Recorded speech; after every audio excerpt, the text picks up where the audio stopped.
네, 안녕하세요. 사교육 걱정 없는 세상 정책대안연구소 부소장 김성천입니다. 우리 등대지기 모임 때문에 이렇게 또 만나 뵙게 되어서 너무 영광입니다. 우리 훌륭하신 학부모님들, 회원님들을 이렇게 영상으로나마 뵐 수 있어서 기쁩니다. 책은 다 읽고 오셨나요? 우리 아깝다 학원비 이 책과 관련된 내용을 읽고 함께 토론하고 이야기를 나누는 그러한 시간을 가져보려고 하는데요.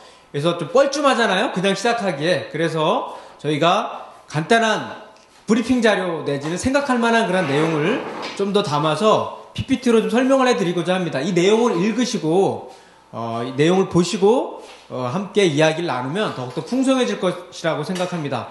일종의 불쏘시개로 모임의 자료로 활용해 주시면 좋겠습니다. 진짜로 불러 태우시면 안 되고요. 네, 그러면 가보도록 하겠습니다.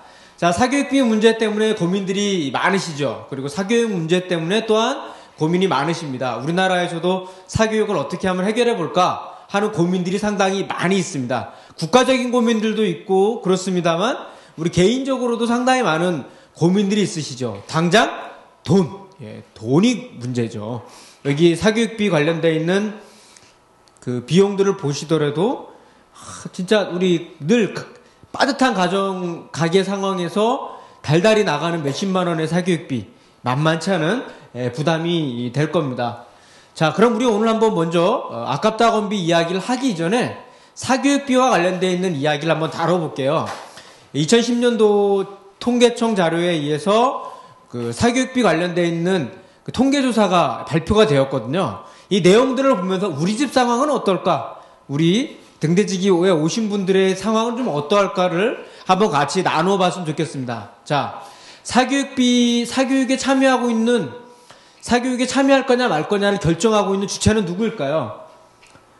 어머님, 아버지, 학생 본인, 형제자매 및 친인척이 나와 있는데요. 기타가 있는데 초등학교 때는 어머님이 다 결정을 하신다고 합니다. 회원님들의 가정상황은 어떻습니까? 우리 아이 사교육 보낼까 말 건가 결정하는 주체는 누굽니까? 아빠입니까? 엄마입니까? 근데 여기 결과를 보게 되면 대부분 다 어릴수록 어머님이 다 이렇게 주도하고 계시는 것을 알 수가 있고요. 아버지는 어디가 계시나요? 네, 지금 일하고 계시거나 소주 한 잔 지금 드시거나 노래방에서 탬버린 치고 계실지 모르겠습니다. 근데 한 가지 재밌는 것은 좀 나이가 들면 들수록 학생 본인이 스스로 선택하는 비율은 좀 높아지는 것 같습니다. 어쨌든 어머님의 영향력, 사교육에 관련된 어머니의 영향력은 절대적이다라고 볼 수 있을 것 같고요. 두 번째로 사교육 관련된 정보를 어디서 얻느냐라고 해봤더니 주변 학부모가 아주 압도적이네요. 옆집 아주머니의 말 한마디가 상당히 많은 걸 좌우하고 있는 것을 볼 수가 있습니다. 사교육 안 받고 싶고 안 해보고 싶어도 옆집 어머니께서 누구네 집에는 뭐하고 있다더라, 아직 그 집에 뭐도 안 했어, 이런 얘기에 그냥 우리의 마음이 상당히 불안해지고 또 남들이 하니까 또 어쩔 수 없이 해야 되는 이러한 상황에 우리들이 놓여 있는 것을 볼 수가 있습니다. 근데 우리 부모님들께 또 여쭤봤습니다. 사교육이 이렇게 자꾸만 증가하는 원인이 뭔 것 같느냐라고 여쭤봤더니 압도적으로 나온 게 뭐냐면 취업 등에 있어서 출신 대학 따지지 않느냐, 학벌 따지지 않느냐, 이 얘기고요. 두 번째가 특목고 및 대학 등의 주요 입시에서 점수 위주로 학생을 선발하기 때문에, 그다음에 대학 서열화 구조가 있기 때문에 이런 거죠. 그러니까 우리 부모님들께서 노동시장이라든지 대학의 어떤 상황, 입시의 상황을 염두에 두고 이제 우리 자녀를 이런 경쟁 구조 속에서 뒤처지지 않아야 된다라는 그런 생각 속에서 사실 사교육을 좀 보내고 있는 이런 흐름이 나타나고 있는 것 같습니다. 근데 여기 보시면 아시겠지만 사교육비 총 규모가요, 우리나라가 21조 6천억까지 갔었습니다. 근데 다행히 올해 나온 발표 자료를 보면 20조 한 9천억 원 정도로 좀 떨어지고 있거든요. 이 추세가 앞으로 계속 갔으면 좋겠는데 이게 또 앞으로 올라갈지 떨어질지는 좀 봐야 될 것 같습니다. 어쨌든 조금 떨어진 거에 대해서는 우리 사교육 걱정 없는 세상도 좀 기여한 바가 있지 않을까, 이런 생각들도 해보고요. 앞으로 계속 사교육비가 계속 좀 줄어들었으면 하는 바람입니다. 연도별 사교육 참여율을 보게 되면 10명 중에 한 7.3명 가까이가 사교육을 받는 거로 나와 있네요. 초등학생들이 한 10명 중에 한 8.6명, 중학생이 10명 중에 7.2명, 고등학생이 10명 중 5.2명이 사교육을 받고 있으니까요. 사교육 안 받으면 어떻게 되는 겁니까? 왕따 당하고 있는 거죠. 그러니까 이런 의미에서 참 남들 다 받는 사교육 우리 애는 안 받아야 되나 하는 고민을 당연히 하지 않을 수밖에 없는 이런 상황에 우리들이 놓여 있는 거고요. 그런 가운데 우리 등대지기 모임이 이렇게 구성되고 있는 것은 상당히 의미가 있는 것들이다 생각합니다. 정말 잘 오셨습니다. 사교육비를 좀 보게 되면은 월 평균 얼마나 쓸까요? 사교육비 쓰는 비율이 초등학생들이 한 24만 원 정도를 쓰고요. 중학생들이 한 25만 원, 고등학생들이 한 21만 원 정도를 쓰는데요. 일반고가 한 26만 원, 특성화고가 한 6만 원 정도를 쓰고 있습니다. 그러니까 초등학생들의 그 사교육비 만만치 않은 것을 우리가 좀 볼 수 있고요. 여기 지역별로 보시게 되면 서울이 가장 많이 씁니다. 그다음 경기가 나오고 대구, 대전, 울산, 인천, 광주, 부산, 경남으로 이렇게 쭉 나오고 있는데 전라남도와 전라북도가 가장 사교육비를 적게 쓰는 지역으로 나와 있습니다. 예, 우리 서울과 경기 쪽에서 좀 더 많이 사교육을 안 쓰는 쪽으로, 덜 쓰는 쪽으로 우리가 좀 더 많은 노력을 해봐야 될 것 같습니다. 역시 서울이 제일 많이 사교육비를 쓰네요. 그리고 광역시가 한 22만 원 정도를 쓰고요. 중소도시가 24만 원, 읍면지역이 한 16만 원 정도를 씁니다.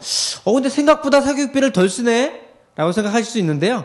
보면 이제 사교육비를 전반적으로 많이 쓰지만 안 쓰는 사교육비를 전혀 안 쓰는 집이 있거든요. 그런 친구들이 몇 명이 들어와 버리면 평균값들이 전반적으로 이렇게 다운되는 그런 경향이 있기 때문에 그런 거죠. 근데 사교육비 유형을 어떤 거를 집에선 하고 계십니까?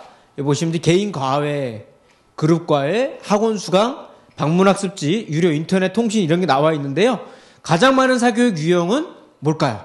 역시 학원 수강이라는 것을 알 수가 있겠습니다. 그 다음 많이 하는 게 우리 이제 방문학습지, 그죠? 싼 맛에 하고 있습니다만 또 자기 주도적인 어떤 학습 능력을 길러주는데 유익하기는 하죠. 그런 부분도 좀 있고요. 잘만 활용을 하면. 어쨌든 뭐 돈 좀 있으면 개인 과외나 그룹 과외 하고 싶은 게 또 우리 부모님들의 마음일 것 같습니다. 사교육비 가장 많이 쓰는 과목은 뭘까요? 전반적으로 보면은 역시 영어를 많이 씁니다. 그리고 이제 수학을 많이 쓰고 있는 것을 볼 수가 있습니다. 사회와 과학 쪽이 좀 적은 것을 볼 수가 있는데요. 이번에 사교육비가 줄어들었다고 교과부가 발표를 했는데요. 이제 사회과학이 좀 줄었습니다. 사실 사교육이 가장 많은 부담을 주고 있는 것은 영어와 수학인데 영어와 수학은 그대로거나 오히려 올라갔고요. 사회과학이 사회과학이 줄었다라는 점에 있어서 M1 사회과학만 피보는 이런 상황이다라고 볼 수 있겠습니다. 근데 이제 그 부모님들께서 그 초중학생들의 그 진학 희망, 앞으로 우리의 아이가 초등학교, 중학교를 졸업하고 어느 학교를 희망하는가, 이러한 이제 것들인데요. 우리 회원님들은 어떠세요? 어떤 학교를 보내고 싶으십니까? 일반계, 특목고, 자율형사립고, 예체능, 특성화, 대안학교 해외 유학 중인데 가장 많이 나온 것은 일반고로 볼 수가 있겠죠. 그렇지만 이제 어떤 특목고나 자율형사립고에 대한 선호도도 상당히 많이 있고요. 의외로 또 예체능 쪽에 대한 선호도가 상당히 높은 것을 볼 수가 있습니다. 그런데 이제 어느 학교를 보내느냐에 따라 사교육비가 많이 달라지는데요. 일반계고를 희망하는 경우가 한 25만 원 정도고 특목고가 한 38만 원, 자율형사립고가 39만 원 정도가 나오고 예체능이 22만 원이죠. 그래서 어느 학교를 앞으로 고등학교에 보낼 거냐에 따라서 사교육비 쓰는 규모가 상당히 달라지고 있는 것을 볼 수가 있습니다. 자, 이렇게 사교육비를 많이 쓰고 있는데요. 자, 그럼에도 불구하고 정말 사교육을 사교육을 받으면 효과가 있을까라는 게 이제 우리의 또 고민이잖아요. 우리 부모님들께서. 이제 한국교육개발원에서 발표한 그 결과를 좀 보게 되면 사교육을 받는 집단과 받지 않은 집단을 가지고 추적조사를 해봤습니다. 한 5년 가까이를 이렇게 좀 지켜봤더니 사교육을 받은 집단의 성적이 처음에는 우수했는데 받지 않은 집단보다 근데 가면 갈수록 사교육을 받은 집단들의 그 성적이 떨어지고요. 안 받은 집단들이 올라가는 것을 볼 수가 있습니다. 왜 이런 결과가 나타났을까요?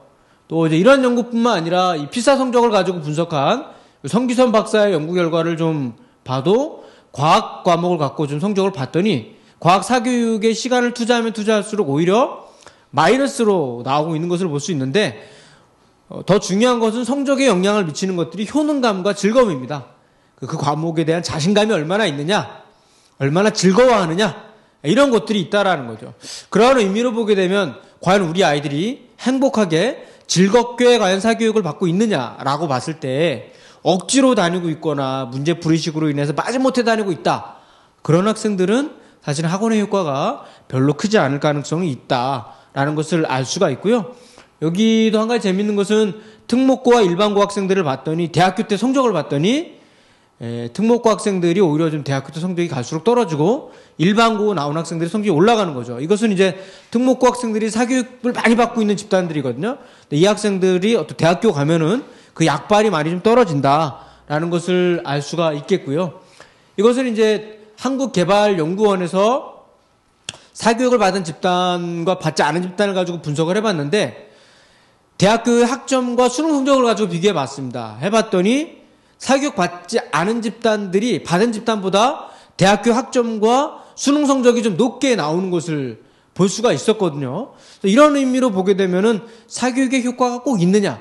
단기적으로는 사교육 효과가 있을지 모르겠지만 장기적으로 보면은 좀 떨어지는 그런 경향이 있더라라는 거죠. 한마디로 뭡니까? 첫 끝발이 개끝발이다. 처음에는 효과가 있는 것처럼 보이겠지만 초등학생이나 중학생 때까지는 있는지 모르겠지만 고등학교 단계로 올라가고 대학 단계로 올라가면 떨어진다라는 거죠. 왜 그럴까요? 항생제 중독의 원리와 유사합니다. 그러니까 당장 병을 낫게 하는 데는 도움이 되죠. 하지만 항생제를 계속 맞으면 맞을수록 저도 지금 감기 걸려가지고 지금 항생제를 먹고 있는데요. 그게 자꾸만 먹으면 먹을수록 빨리 병은 낫지만 가면 갈수록 면역력은 떨어지지 않습니까? 그러한 것들하고 똑같다는 거죠. 한마디로 뭐예요? 자기주도적인 학습 능력이라든지 복습 능력 이러한 어떤 능력들이 상당히 떨어진다라는 것을 알 수가 있겠습니다. 그런 의미에서 좀 한번 고민해 봐야 될 것 같습니다. 자, 제 말씀을 좀 듣고요. 한번 좀 나눠 보시죠. 어떤 이야기를 나눠 볼까요? 첫 번째, 우리 각 가정의 회원님들의 그 가정의 사교육 상황이 어떠신가요? 돈은 얼마나 쓰고 있고 어떤 학원 혹은 어떠한 유형의 사교육을 좀 받고 있는 건지 일주일에 얼마나 정도 받고 있는 건지 한번 나눠보셨으면 좋겠습니다. 이 이야기를 한번 좀 나눠봤으면 좋겠고요. 두 번째, 사교육과 관련되어 있는 우리 회원님들의 고민이 있을 것 같아요. 돈 많이 들어서 고민이신가요? 아니면 효과가 별로 없어서이신가요? 아니면 아이가 별로 가기 싫어하시는 건가요? 아니면 교육적인 방향이나 목적에 좀 안 맞는 것 같다라는 생각이 있으신가요?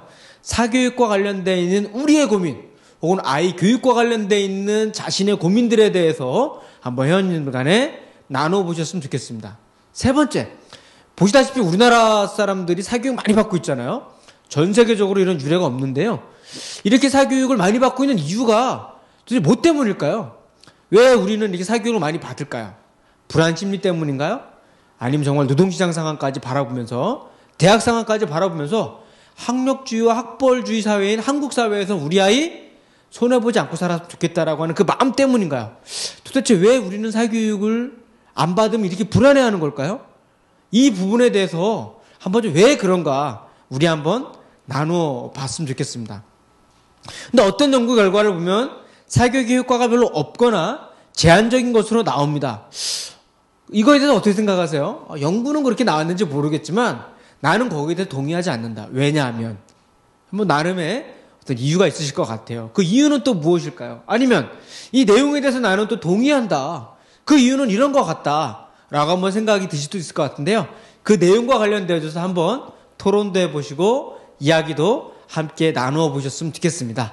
예, 이것으로 일단 1강 관련되어 있는 말씀을 마무리 짓도록 하겠습니다. 예, 감사합니다.